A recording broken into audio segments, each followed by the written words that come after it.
As soon as Thanksgiving is over and my husband pulls out the Christmas decorations, my anxiety goes through the roof.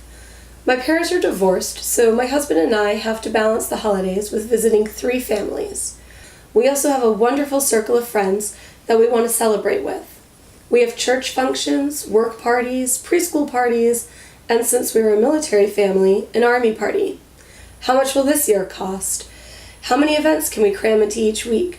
Are the gift exchanges set up yet? What are the spending limits? The questions are endless, and I don't want to be this stressed about the holidays. I want to enjoy the simple pleasure of decorating the tree with my kids. I want to mindlessly sing all my son's favorite Christmas songs while teaching my daughter about the reason for the season. I want my family to spend way more time giving than receiving, and I want to bake cookies and wrap presents without moving so fast I burn the treats and cut my fingers. There are things we can do this year, even late in the season, to ease our anxiety. We can start with a fresh approach to making holiday plans.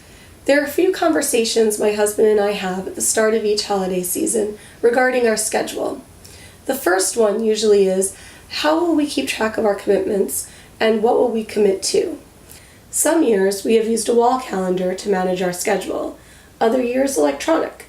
This year was a very messy combination of both. My husband returned from an overseas deployment just one day before Thanksgiving.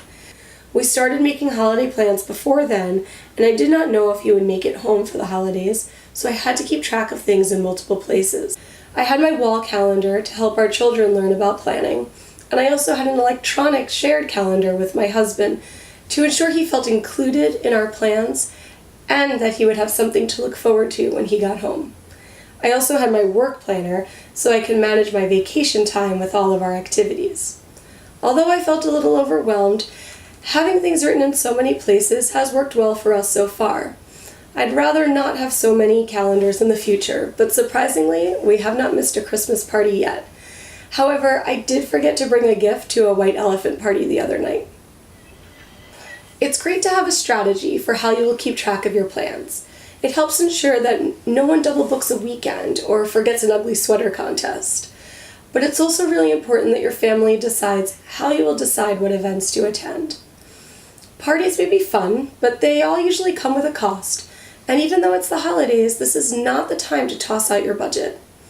Not letting holiday events run away with your wallet is a great way to combat anxiety. My family accepts invitations if we can afford it, and of course if we want to go. Sometimes we use the excuse that we can't afford it to get out of something we don't want to do. When we think about the cost, we are thinking about what food or gift we would need to bring, how much gas and tolls would cost if it's a long trip, how much is a hotel if it's an overnight trip.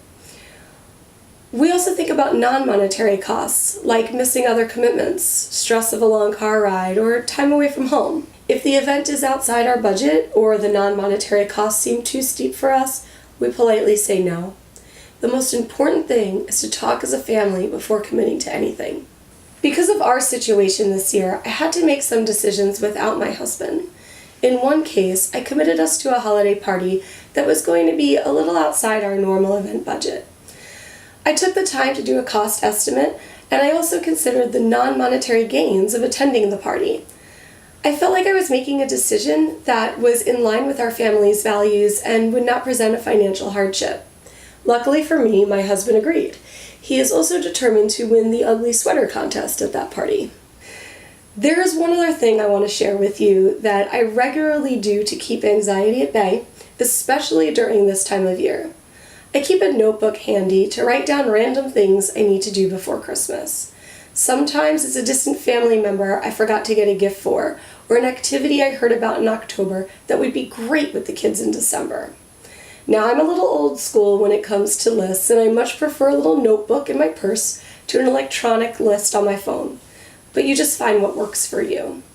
The only thing I do not recommend is Post-its. They may be colorful and adorable, but if you write Aunt Lisa's gift idea on one, I almost guarantee it will never be ordered on time. As we enter the last 2 and most intense weeks of the year, take a few minutes to think about what brings you the most stress this time of year. Try finding an approach that works for your family to ensure you don't overcommit and ultimately overspend.